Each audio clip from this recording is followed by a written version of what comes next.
Welcome to CityWise. I'm your host, Tiana Stevens. CityWise is produced by the City of Rochester to shine a spotlight on city living at its best. We're going to start with a look at what's happening in your city. Mayor Lovely Warren and City Neighborhood and Business Development Commissioner Del Smith have announced the designation of a downtown innovation zone. Innovation zones are clusters of emergent, innovative entrepreneurial developments that accompany the movement of people and businesses. They've appeared in cities like New York, Boston, Louisville, and Philadelphia. Rochester's Downtown Innovation Zone was created in partnership with the Rochester Downtown Development Corporation.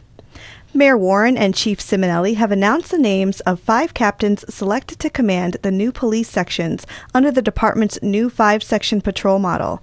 Captain Wilson Johnson will head up the Clinton section. Captain Lloyd Kyler will command the Goodman section. The Lake section will be led by Captain Raymond Deerkop. Captain Peter Leach will be in charge of the Central section, and the Genesee section will be under the command of Captain Tony McMullen. And RPD is scheduled to implement the new patrol model in March of next year, replacing the current 2-division model. For more city news and to find out what's happening in your city, head to cityofrochester.gov and click on the Newsroom tab.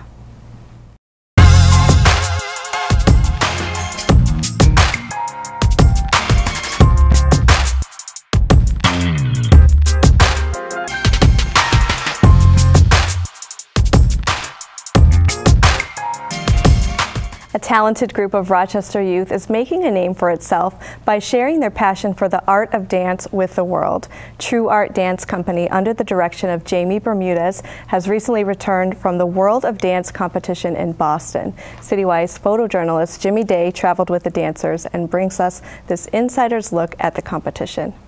5, 6, 7, 8. Head, arms. 1, 2, 3, 4, 5, 6, 7, 8. He's messing me up because 5, 6, 7, 8. Head, arms. Head, arms. 5, 6, 7, 8. Head, arm. 1, 2, 3, 4, 5, 6, 7, 8. Is this all our stuff? Is it really? Yeah. Is this all our stuff? Yeah. Pack it nice and neatly, put it underneath the table. We have other people that we hit out on too. We are just as good as any team here. And we are just as deserving. So the moment we hit that stage, we let our name know. And we do what we do best. We dance. So I've given you the choreography. I've given you my instruction. I'm not on that stage with you today, but my heart is on that stage with you. This is not our last competition. This is just the beginning.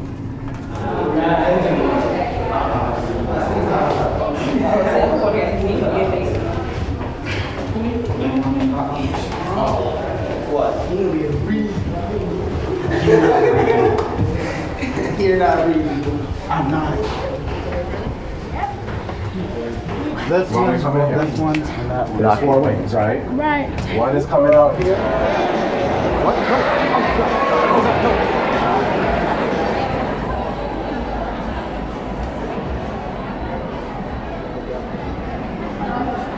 TRU Art Dance Crew!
I'm happy that I brought the crew out here. I'm happy that we did what we did, and I'm grateful. And who knows what's going to be next.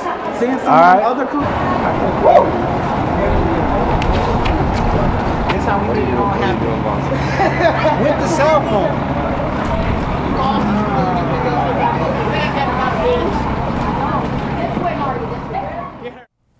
Linda Lane is a dancer with TRU Art and Jamie Bermudez, company director, and the man cultivating talent through his passion for the art of dance. Join us now with more. Thanks for coming in today. Thank you for having me. So that was a great video. Linda, we saw you in there. And Jamie, you said this is just the beginning. Was this the first competition for TRU Art? This was the first competition for TRU Art. Okay, and it was in Boston. Absolutely. So you took this group of dancers on the road, and tell us about that experience. It's an emotional experience. Even just thinking about it right now, I think of the emotion that comes with that.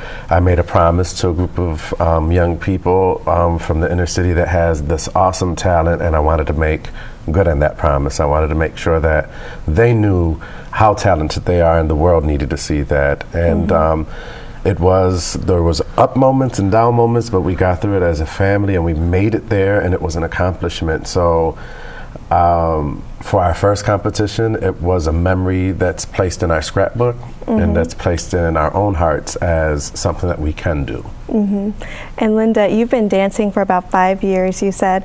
How was this experience traveling with TRU Art, and what did you learn from the competition? Traveling with TRU Art, it really helped me look outside the box. I'm not used to working with a dance group. That's not my background. I'm used to working outside, like at home or something. So I got to share an experience with a group that is my family, and it helped me see that with a lot of hard work, success will pay off. And I learned a lot about personality. I learned a lot about my feelings and how to put it into my dance, and it's actually making me the person who I am today. So that's wonderful. And how did you guys end up doing? There was a lot of competition there. 50 groups competing? Yep. For our first competition, we placed 23rd, which was great. We had an average of 72 out of 100.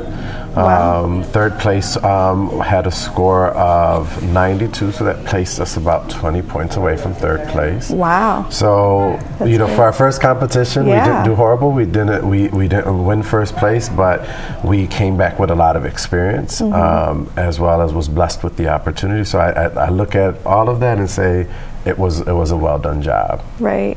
How did TRU Art get started? TRU Art got started. I started working with a group called Cypher, and it's a drop-in center for talented youth throughout Rochester that have a talent and a passion for something, either in visual arts or music or dance. So I started working with these group of kids that needed a dance instructor, and it was like pulling teeth at first because they came in with their own street styles or their own styles, and then I said, you know, well, we need, in order for us to do what we want, we need to be able to base ourselves in technique and the foundations of dance, why we dance, and just what our body's supposed to be doing.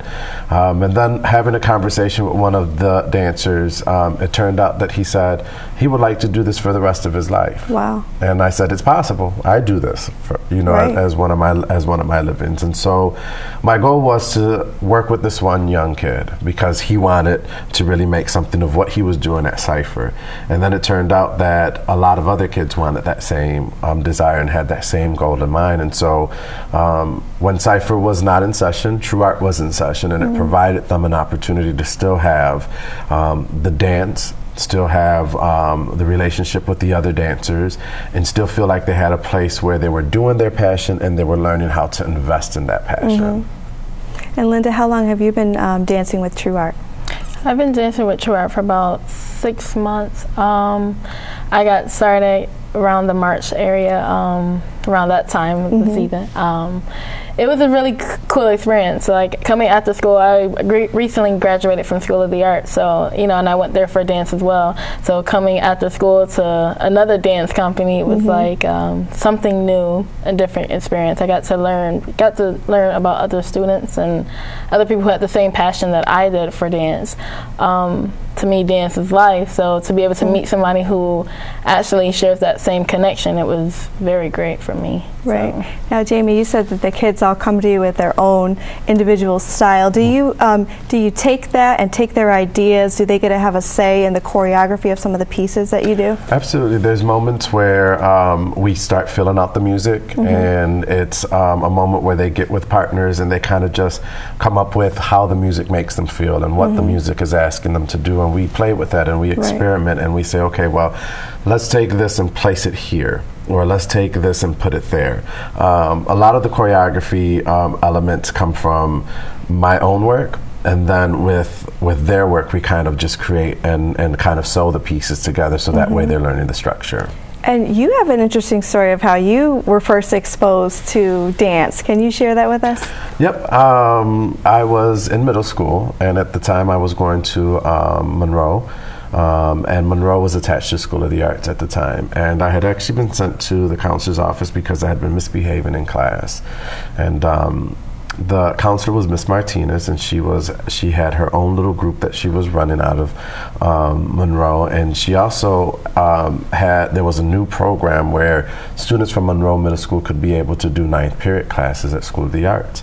And so I was sent there for that behavior problem, and she was asking me like what I would like to do, and do I like dance? I should come see her program. I'm like, no, my parents would never let me do that. I was in a Latin home, so guys, it wasn't masculine for a guy to dance, and I was also in a very Christian home, so it was inappropriate for you to dance. And so it was against some of the belief system that I was brought up with, but she signed me up anyways. And I took my butt to 9th period class, and she actually sent home a note saying that I was staying after for extra help.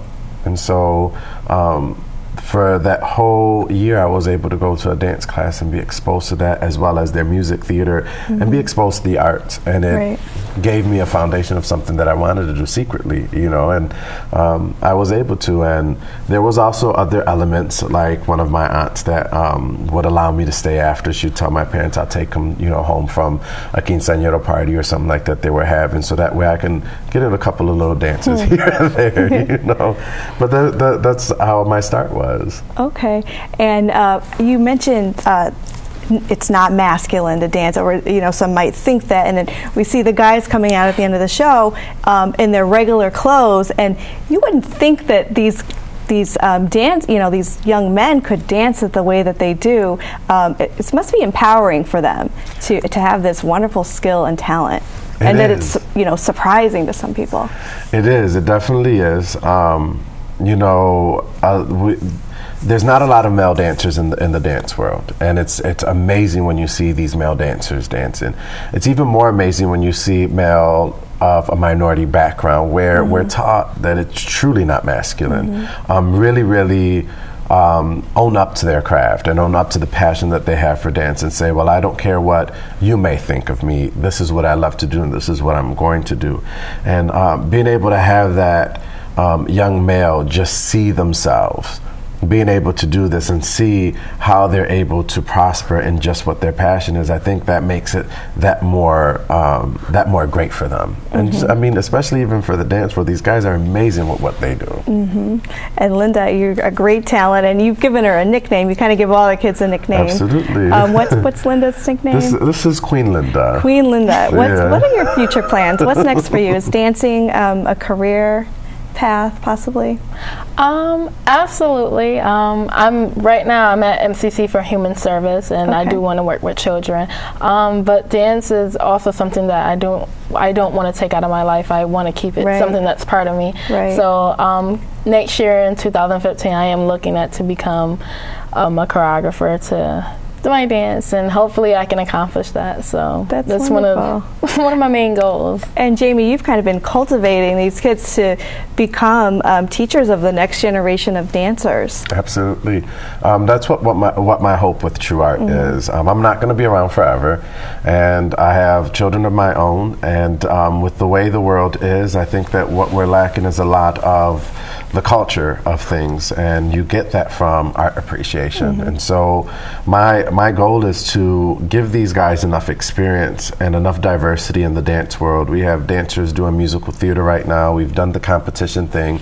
We've done performances for the community. I've taken some of my dancers to some of the schools that I'm working at to teach dance, so that way they get an experience.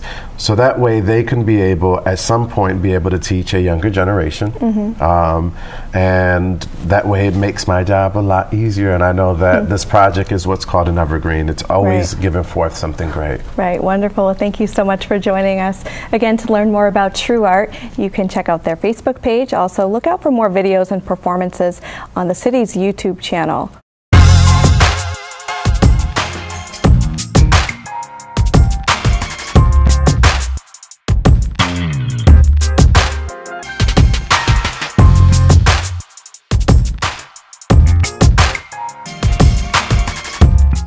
So are wedding bells ringing and you'd like some information on getting your marriage license? Hazel Washington, the city clerk, is here to tell us how. Hi, Hazel. Hi. So, Hazel, what's the age requirement on a marriage license? 18 years of age. If you're younger than 18, then you would need a parent's consent. And what's the first step? The first step is you need to apply in person, room 100A in City Hall, 428-6617. And about how long does filling out this application take? 20 to 30 minutes, depending on how busy the office is at the time. Well, you need to bring your birth certificate with the seal, and if you have a driver's license, that would be sufficient. There is a 24-hour waiting period before the license is valid, and they're good for 60 days. They get a paper copy, and whoever officiates the ceremony has to fill out the information on the bottom and return it to the city clerk's office so that we may issue their certificate. And your office hours are? From 9 to 5, but we ask that you arrive by 4:30 p.m. And what if someone decides that they'd love to get married in the City Hall atrium? Then you need to make an appointment in room 300A, and you can call 428-7421 to make an appointment. All right, thank you very much, Hazel. If you'd like some more information on getting your marriage license, go to the city's website, www.cityofrochester.gov.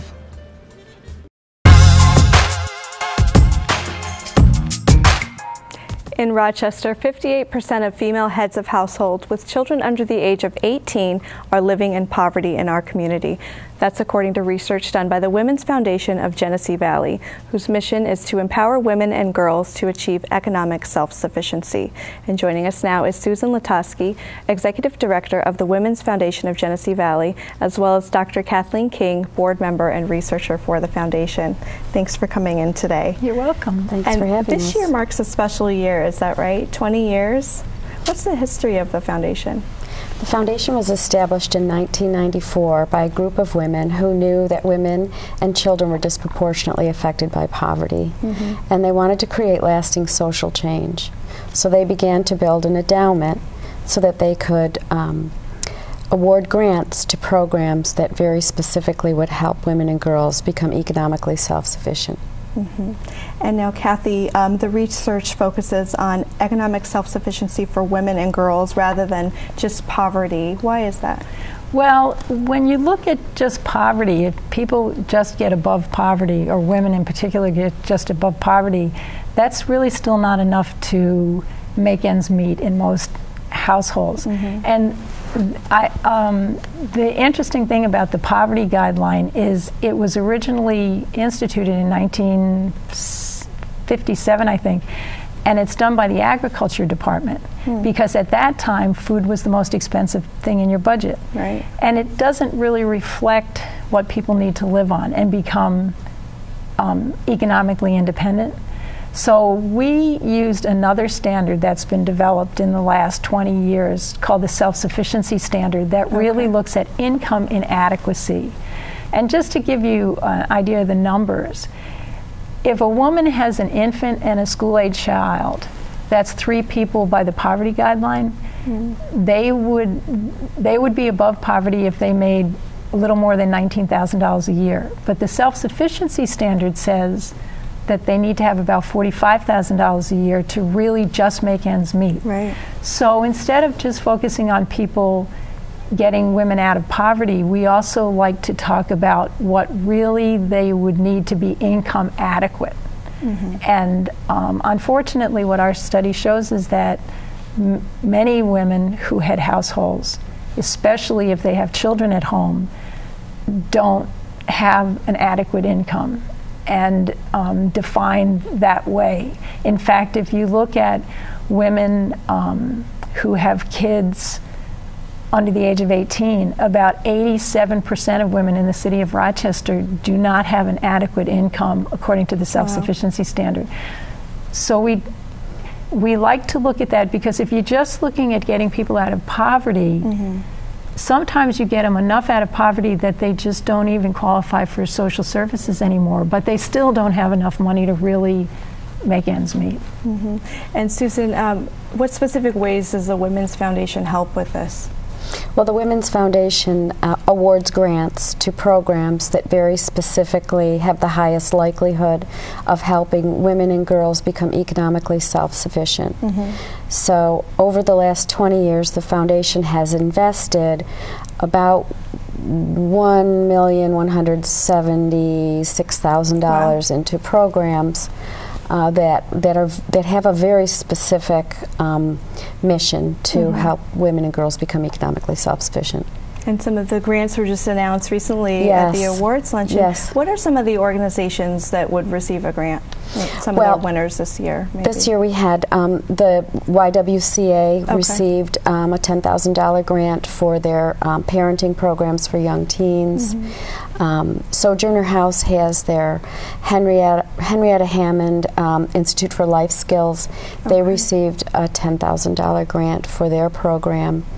The Urban League has a wonderful program for women and minority business owners that helps people, specifically for this program, helps women either start a small business or advance their small business. Right. So it sounds like a variety of organizations meeting different needs, but all towards the goal of self-sufficiency. The funding priority for the foundation is economic self-sufficiency. How do you make those decisions? Because there's so many great programs out there.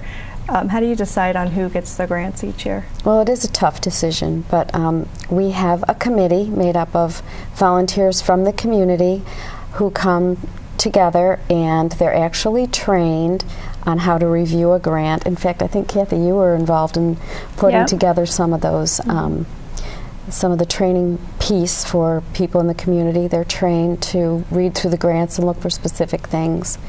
And they together make the decision about where the grants are going to go. I think the biggest thing in making the decision is picking those programs that have the best track record and the most ability to really help women move towards becoming economically self-sufficient, with real tangible skills to do that. Okay. And there's also a group of young girls who kind of do the same thing that the older or the women do. Why is that important for girls to be involved in that process as well?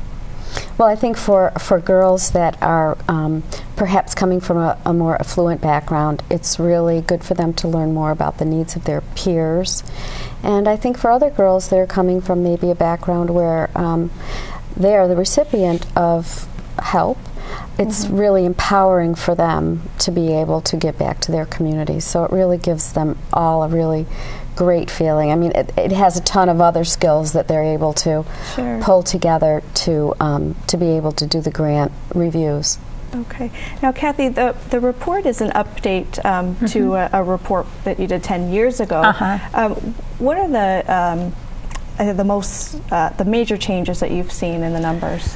Well, unfortunately, there haven't been huge changes in the numbers, and it's hard to figure exactly why, but we did go through a big recession, and if you look at some of the numbers, actually they've gotten worse, because I think at the time of the first report, it was certainly less than 50% of the kids who were in the city who were living in poverty. And at the time we did our report, which is based mostly on the 2010 census, it was about 50% of children in the city living in poverty, and now it's 55% with the newest data out of the feds.